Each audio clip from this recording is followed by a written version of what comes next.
Program Klap Repudre 12 minut po godzinie 11. Czas na nasz poradnik stylu. Agnieszka Świst-Kamińska, style coach Cool Hunter, Szkoła Damskiego i Męskiego Stylu. Dzień dobry. Dzień dobry jeszcze raz. Czy ja nic nie pomyliłam? Wszystko dobrze powiedziałam. Masz ty, dziewczyno, tych tytułów? O rany boskie. Tak, ale wszystko dobrze, wszystko po kolei. Wszystko po kolei. Dobrze, to tak w takim razie co? Dzisiaj bierzemy na tapetę śluby? No pewnie. I Czyli... ten sławny ślub, który się odbył niedawno. No właśnie, wiesz, tutaj były takie zdania podzielone. Według niektórych ślub roku to ślub Małgosi Rozenek i Radka Majdana, a dla niektórych ślub roku to Piotr Woźniak-Starak i Agnieszka Szulim. I co teraz? Oj, to myślę, że zaczniemy od tego pierwszego, a potem skończymy na drugim. Głównie chociażby dlatego, że ten ślub się odbył w Polsce, prawda? I tutaj jakby macki fotoreporterów i wszystkich innych dotarły i to bardzo szybko, bo ja nawet widziałam filmiki tego samego dnia, kiedy odbył się ich ślub. Już w internecie krążyły filmiki z ich... No też oni tego nie ukrywali, tak? No i tak naprawdę suknia też była zaprojektowana, jest piękna. No i sama projektantka też wrzuciła bardzo szybciutko news na swoim Facebooku i bodajże jeszcze na Instagramie. Więc wszędzie było o tym głośno. Ja powiem ci szczerze, że ja nie obserwuję jakoś tak mody ślubnej, nie interesuję się specjalnie. Co zauważyłam w tym roku? Właśnie nie zauważyłam niczego. W sensie tak, powiedzmy, że gdzieś kiedyś przewinęły się takie informacje, że powiedzmy w jednym roku jest modny krój syreni, w innym roku jest modny styl na księżniczkę, innego roku jest gdzieś tam coś z boho, jakieś takie klimaty. A w tym roku... Jest jakiś trend obowiązujący? Wiesz co, ze ślubami to jest tak, że każdy gdzieś ma jakieś tam z tyłu swoje marzenia. No i suknię ślubną też musimy dopasować do sylwetki, no bo jeżeli ubierzemy bardzo szczupłą dziewczynę w syrenią suknię, taką jak miała nasza pani Rozenek, no to nie będzie ładnie wyglądać. Przede wszystkim to jest tak, że śluby to jest spełnienie marzeń. Ja ostatnio miałam przyjemność prowadzić firmę, która organizuje śluby. Od początku do końca. Kiedyś tego nie było, bo tak naprawdę sami chodziliśmy do proboszcza, pukaliśmy, pytaliśmy kiedy możemy, potem było poszukiwanie sali. Jak sala już była zabukowana, to już był to był sukces? Szczyt, tak, wszystkiego. Potem była kapela, jak już była kapela, to już było wszystko dobrze. No i potem zaproszenia i ślub. No i często było tak, że suknie ślubne gdzieś były skądś sprowadzane albo były szyte, albo przeszywane. Teraz jest dostępność tak duża tego wszystkiego i są osoby, które nam pomagają. Od A do Z wszystko robią za nas. No i przychodzimy, siadamy i mówimy tak. Moim marzeniem jest suknia ślubna, która jest wyszywana diamencikami. Popatrz na Angelinę Jolie. Ona tak naprawdę miała bardzo prostą suknię, bardzo klasyczną, ale welon był taki Dzieci inny. malowały. Dokładnie. Ale teraz to już rozwód, więc to może już skończył ten temat. To nie oni pierwsi, nie oni ostatni. No w sumie racja. Więc wracając do tego planowania. I teraz jest tak, że właściwie dostępność wszystkiego jest i tylko wystarczy, żeby podać jakiś pomysł i osoby zajmujące się tym tworzą całe scenariusze. Kto, kiedy, jak, w którym momencie ma wejść, jak ta suknia ma wyglądać, jak sala ma wyglądać, jak kościół ma wyglądać. Ostatnio miałam przyjemność być na ślubie, gdzie para młoda odjechała pięknym Ferrari, potem wsiadła w helikopter, przyleciała. Więc no tak, no teraz wystarczy mieć po prostu tak. Wszystko przychodzi z zachodu, jeżeli mogę tak powiedzieć, bo taka jest prawda, bo no tak. Ale też tych miejsc, pięknych hoteli w Polsce buduje się bardzo dużo, bo i przecież w Gałkowie powstał bardzo ładny hotel. Nawet wiesz, same sale bankietowe powstają gdzieś, na przykład zauważyłam w Szczerym Polu pod lasem chociażby. Tam jest jakiś gdzieś staw, trochę jakieś mini zoo, jakieś coś i pary właśnie w takich miejscach bardzo chętnie biorą. Chociaż ja muszę ci powiedzieć, że mieszkam niedaleko domu weselnego, który jest bardzo oblegany i powiem tak, że on jest przy głównej ulicy, ale nieważne, sala jest piękna, jedzenie jest pyszne. No i wystarczy. I wystarczy. Jasne, że tak. To już jest piękne, to już jest połowa sukcesu. Do tego jeszcze dobra orkiestra i wszystko można. Można się bawić cały czas. Agnieszka Świst-Kamińska w studiu Radia Kaszebę. Zaraz wracamy do rozmowy. No dobrze, no to co z tą suknią pani Rozenek w takim razie? Syrenia. Pokazywała wszystko. No właśnie, chciałam powiedzieć, czy to tak nie za dużo pokazywała? No wiesz, patrząc na wiek, można powiedzieć, że to ostatni dzwonek. Okej, pojechałaś, dobra, pojechałaś, ale wiesz, że wiek Przepraszam. pani Małgosi Rozenek jest do wiadomości redakcji, wiesz o tym, że tak naprawdę nikt nie wie, ile pani Rozenek... No właśnie dlatego też No. mówię, rozmawiałyśmy o tym, że ona Tak. jest w wieku nieokreślonym. Bliżej nieokreślonym, tak samo zresztą jak Beyoncé. To też. Przysięgam, że można się jedynie domyślać, czy to jest bliżej 40, czy bliżej 28, czy może 32. Chyba nikt nie wie. Nikt nie wie. Właśnie to jest to, że nikt nie wie. W internecie jak piszę, to zawsze w nawiasie wiek bliżej nieokreślony. Albo wiek do wiadomości redakcji. Zawsze są takie oczywiście żarty, które zresztą jakoś tam sprowokowała Małgosia Rozenek, która gdzieś tam 2 razy podała inny wiek najzwyczajniej w świecie. A czy przypadkiem któraś z amerykańskich gwiazd też tak? Beyoncé, tak jest. Tak, a Tak. z tych takich wcześniejszych? Elizabeth Taylor na przykład też nie ukrywała swojego wieku? Być może. Może to jest sposób, słuchaj, na sławę. Ale widzisz, ja na przykład zawsze mówię, że mam 18 lat. W tej kwestii No tak. jakby się nic nie zmieniło, więc nie wiem, o czym my tutaj w ogóle, o czym my tutaj rozmawiamy. Jak powinna wyglądać suknia ślubna, jeżeli chodzi o te najnowsze trendy? Elegancko. Przede wszystkim. Bo prostota, no to matka elegancji, tak? Jeżeli za dużo tego wszystkiego mamy, no to naprawdę zaszkodzić sobie tylko można. Ponieważ to jest taki dzień, gdzie no, jesteśmy w centrum uwagi, ale pamiętamy też o tym, żeby nie przesadzić. Z makijażem, z fryzurą. Nie, ta Zobacz na te przesadność. wszystkie cygańskie takie. Właśnie chciałam o tym powiedzieć. No. A widziałaś, bo kiedyś taki program był w telewizji, widziałaś jak, bo oczywiście im większa, tym lepsza. Tak, Im większa, tym angielski lepsza. bodajże. Tak, ale najbardziej mną wstrząsnęła kreacja, która była podświetlana. Tak, Miała pamiętam. takie wężyki w środku, takie jak lampki LEDowe i największe niebezpieczeństwo było to, że po prostu się zapali ta suknia. Chciała być widoczna. Ale oczywiście pani młoda sobie z tego nic nie zrobiła, stwierdziła, że to musi być taka suknia, bo taki jeszcze nikt nie miał i taką sobie właśnie uszyła. No tak, więc ja myślę, że to jest w zależności od narodowości, w zależności od trendu, który panuje w danym kraju, bo ślub to tak naprawdę to... Ale wiesz, o czym się jeszcze mówi? O tym mówi się jeszcze przy sukniach ślubnych, zwłaszcza jeżeli ślub jest kościelny, bo przecież możemy też zawrzeć tylko cywilny albo kościelny, no to już od Teraz każdego... jest też moda, żeby wiesz, śluby były wyjazdowe, kameralne, na przykład, na na plaży. Dobrze, że mamy plażę tak blisko. Właśnie, zresztą jak tylko w Polsce była możliwość, że można wziąć, pamiętam, że w Gdańsku była taka możliwość bardzo szybko, że można wziąć gdziekolwiek ślub, to Park Oliwski był zarezerwowany rok do przodu, pamiętam. Tak, to prawda. Były takie sytuacje.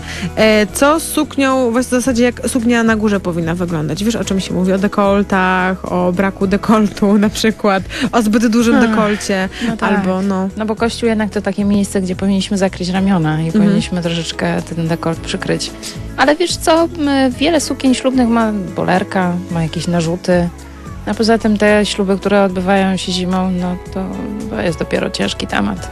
Bo rzadko kiedy znaleźć coś tak ładnego i eleganckiego, które przykryje ramiona i też panna młoda nie będzie na zdjęciu z czerwonym nosem.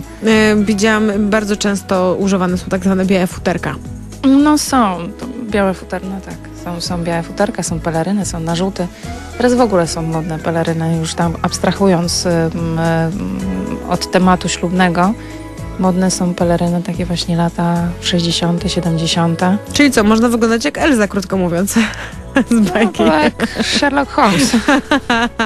Można ubrać i można dosyć ciekawie wyglądać. Krój Syreni, jeżeli chodzi o suknię Małgorzaty Rozenek, co jeszcze o niej możesz powiedzieć? No bodajże się później przebrała. Już nawet nie pamiętam. Chyba 2 miała. No chyba tak. Jeszcze. Weźmy może teraz na tapetę Radka. Aha, czyli masz jakieś uwagi, rozumiem. To był garnitur smoking? Nie pamiętam, szczerze powiem. Bo jakoś tak tylko suknia gości przykuła mu uwagę. Znaczy, generalnie rzecz biorąc, pamiętam tylko, że chyba był granatowo-czarny. Dobrze? Pamiętam? Tak, taki miał kolor. I że nawet był dobrze skrojony. On poza tym ma bardzo ładną sylwetkę, więc na nim trudno, żeby Sportowiec. coś tak źle leżało.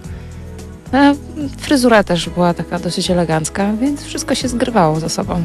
Czyli możesz powiedzieć, że pani młoda do pana młodego pasowała i odwrotnie. Bardziej podobał mi się pan młody. Właśnie, chciałam powiedzieć, że jeżeli chodzi o internet i o różnych tam i gazety, i internet, i różnych stylistów, to muszę ci powiedzieć, że uczucia były mieszane co do sukni pani młodej.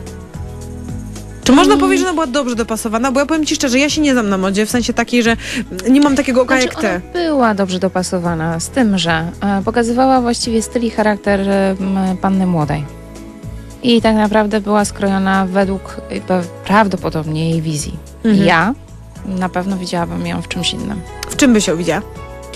No na pewno nie w takim syrenim modelu, który, tak jak już mówiliśmy wcześniej, troszeczkę ją poszerzał z każdej strony. A to jest tak, czy kamera, czy zdjęcia, trochę zawsze kilogramów dodają. Ona jest, tak jak mówiliśmy, drobna. No i ja tak właśnie byłam troszkę zaskoczona, jak zobaczyłam zdjęcia z tego ślubu, ponieważ Gosia jest drobną osobą. Bardzo. I nagle ta sukienka no dodała jej tu i ówdzie, nie oszukujmy się. Z tym, że ja mam nadzieję, że mój kolega po fachu mnie teraz nie zabije, który też pilnował całej stylizacji panny młodej. No i ja na pewno bym też inny kolor tutaj doradziła. Nie gołębi, bo to taki typowy gołębi. Dokładnie. Zaraz wrócimy do plotek. Agnieszka Świst-Kamińska w studiu Radia KSZP. Rozmawiamy o wielkich markach, o światowej modzie poniekąd, a i tak stwierdzamy, że najpierw są dżinsy i swetry. Jak to jest możliwe? Ojej, bo jest jesień i oglądamy się za wygodą, ciepłem. Tak. No poza tym to tak jest, że rano już nie ma tego słoneczka i masz tyle werwy, żeby myśleć o tym. Ja wchodzę do szafy i myślę tak, Boże, nie mam co ubrać, pomimo tego, że zajmuję się tym tyle lat. Bo jak ubierasz cały świat, to potem jak masz ubrać siebie, to się zastanawiasz, co tutaj na siebie wrzucić. No i teraz tak, w domu na pewno jedno piętro, u ciebie to garderoba. Na pewno masz jak kardashianki, osobne pokoje na buty, torebki. No nie przesadzajmy. Ale rzeczywiście jest tego dużo, bo często pracując z markami modowymi, gdzieś tam te rzeczy zostają u nas. No z tym, że zawsze coś tam projektanci nowego wymyślą, tak? Teraz zobacz, Bizu wymyśliło znowu pomysł na print. Słuchaj, ja na przykład widzę sowy wszędzie. Są koty w Pinko. W Bizu ma atomówki. No i tak naprawdę wszędzie są kwiaty, bo Patrycja Pepe to kwiaty. Wszystkie sukienki w kwiaty, ciapki, kropki, no i zieleń, oliwka. No ale popatrz, jak też wyglądały gwiazdy na czerwonym dywanie naszym festiwalu filmów w Gdyni. Czyli obgadujemy teraz naszych. Trochę z bliższego podwórka. A propos Patrycji Pepe, o której mówiłaś, podobała mi się kreacja Doroty Williams, która pojawiła się na festiwalu. Ładna, bardzo ładna, ładny kolor. No i tak naprawdę gołe plecy, które są bardzo w modzie teraz. Zaskoczona byłam, bo powiedziała, że to jest najnowsza kolekcja jesień-zima, a to nie wygląda na kreację zimową. Przecież to są same tiule, materiały cieniutkie, tak jakbyś latem mogła gdzieś wyjść. Tylko wiesz, to jest moda zimowa we Włoszech. A my, no tak, owszem, możemy jeszcze sobie pozwolić 2 miesiące na to, a później już jest u nas naprawdę zimno. Ale dobrze, no we Włoszech, jasne, tam jest dłużej ciepło, ale powiedz mi, czy w ogóle wypada w takiej kreacji pojawić się na czerwonym dywanie właśnie we wrześniu czy tam w październiku, kiedy jest taka pogoda, jakby festiwal w Gdyni, to wcale takiej pięknej pogody nie było. Wiesz co, czerwony dywan to czerwony dywan, tak jak scena rządzi się swoimi prawami. Więc tak naprawdę ładnie wyglądała. Czyli na zakupy w październiku w tym nie pójdziemy, ale na czerwony dywan. No tak, czy jakąś taką imprezę, która rzeczywiście jest... Najładniejsza kreacja festiwalu według ciebie? Najładniejsza. Wiesz co, no ta akurat też mnie przypadła do gustu, zwłaszcza, że biżuteria też była dosyć ładna. Poza tym ma tak wyrazistą urodę, że ta czerwień nie pasowała. Gorzej oceniam panów, bo niektórzy panowie mieli za małe garnitury, niektóre garnitury były za duże, niektóre były spięte nawet na 2 guziki, czyli panowie zapominali o tym, że ostatni guzik ma być odpięty. Niektóre były takie dość artystycznie niechlujne, więc tutaj panowie wypadli słabo, panie wypadły lepiej. Jak to jest? Znacznie lepiej. Jak to jest, że przed takim czerwonym dywanem, ja wiem, że to w Polsce, może nie każdy jakby bierze do siebie to, że właśnie jesteśmy tylko w Polsce albo aż w Polsce. Jak to jest, że można pojawić się, ja już nie dyskutuję o gustach, bo o tym się nie dyskutuje, ale jak to jest, że można pojawić się na czerwonym dywanie w czymś, co nam po prostu nie pasuje, w sensie, że nie leży, jest za małe, za duże, z poprzedniej epoki, nie wiem, cokolwiek innego. Myślisz, że nasze polskie gwiazdy nie mają stylistów pomocy do tego? Mają, tylko nie każdy z nich korzysta. A poza tym to też jest tak, że ja też pracując z różnymi osobami, musisz gdzieś tam nagiąć się, tak? Bo każdy ma inne gusta. I nawet jeżeli my proponujemy czasami, że na czerwonym dywanie dobrze by to wyglądało, czy gdzieś na jakimś takim galowym wyjściu, no to nie zawsze gwiazda mówi tak.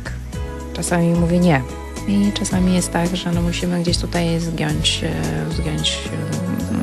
się i poszukać czegoś nowego. No dobra, ale czasami potem jest tak, że na przykład w magazynach, w internecie albo coś obrywa się właśnie takiemu doradcy stylu, prawda? Właśnie nie.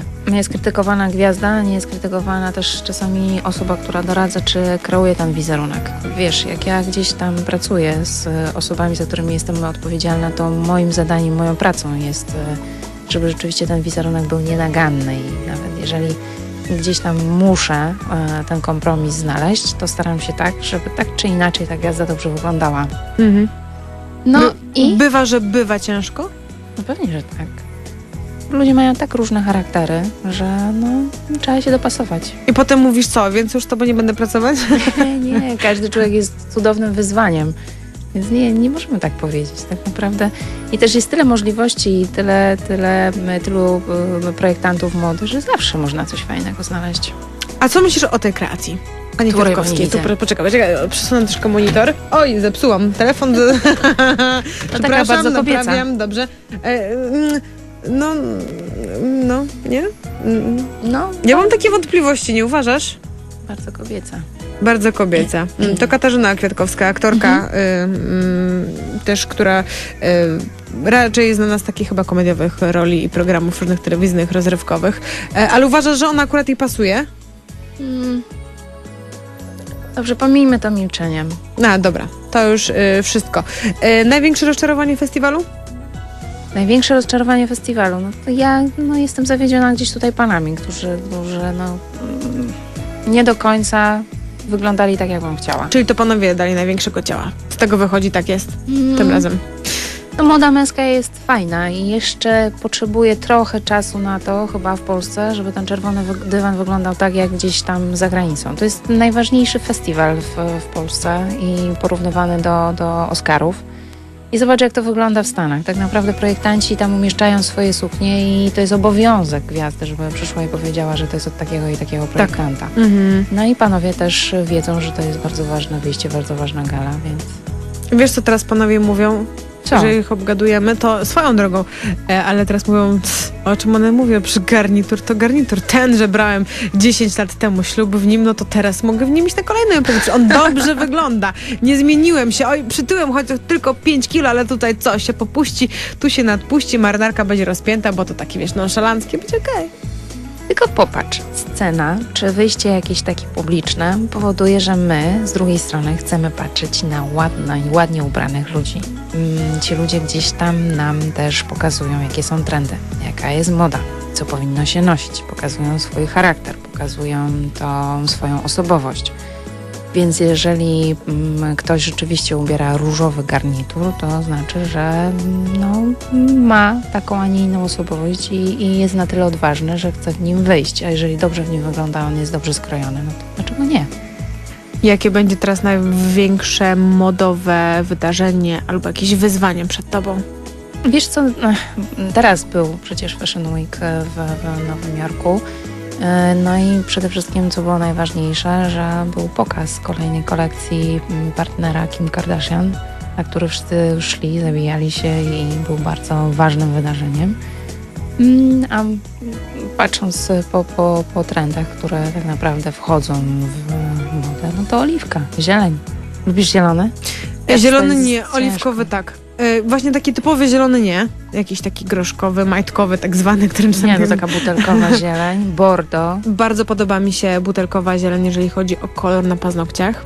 O rany. I o suknie wieczorowe, wejściowe. Oj tak, to tak. To ładne. naprawdę piękne są kolory. Jeżeli chodzi o oliwkę, jak haki, takie jakieś dziwne, zgnita zieleń, takie odcienie jak najbardziej. Ale typowy zielony mówię nie. Nie Jeszcze wiem jest dlaczego. ze złotymi guzikami. Teraz wszystkie płaszcze i kurtki powinny mieć złote guziki. Generalnie złoto jest od kilku lat modne i cały czas się trzyma. Z tego, co zauważyłam. Teraz w ogóle wchodzi taki trend wiktoriański, więc zobacz, Kruk ma też biżuterię, taką babciną, więc jak masz takie babcine kolczyki albo babcine duże broszki, czy duże, fajne pierścionki, to jak najbardziej są w w sensie temacie. moja mama ma. Muszę zajrzeć. Albo wiesz co, na długim, często było tak, że nasze babcie czy mamy nosiły na długim łańcuszku medaliony otwierane. Mhm, W środku różne rzeczy były. Tak jest. Włosy ukochanego.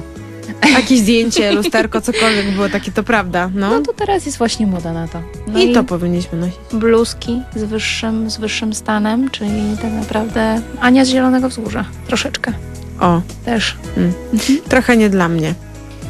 Aczkolwiek dla mnie też nie. to tak bardzo często jest, że mi na przykład coś się podoba u kogoś, a niekoniecznie sama się w tym widzę. Natomiast na pewno te bluzki są bardzo eleganckie. To trzeba powiedzieć. Są. To jest Tak. prawda. To wygląda ładnie. Agnieszko, dziękuję Ci za wizytę w studio. Nasze spotkanie dzisiejsze już dobiega końca. Tak Ojej, jak to, szybko. to jest straszne, ale widzimy się za tydzień. Mam nadzieję, że będziesz. I za tydzień mamy kolejne modowe podróże. Tak jest, na pewno, ale powiem Ci więcej. W niedzielę się widzimy na sesji zdjęciowej. A no właśnie, do kaszubskiego idola. Tak jest. Agnieszka jest odpowiedzialna za styl, wizerunek i oczywiście za sesję zdjęciową naszych kaszubskich idoli. Życzymy sobie wszystkim dobrej zabawy. No i oczywiście śledźcie nas na Facebooku. Tak jest, i na Facebooku. blogu. I na stronie internetowej. Zapraszamy na show, zapraszamy na stronę internetową Agnieszki i na jej bloga. Do widzenia. Do usłyszenia. Agnieszka Świska-Mińska.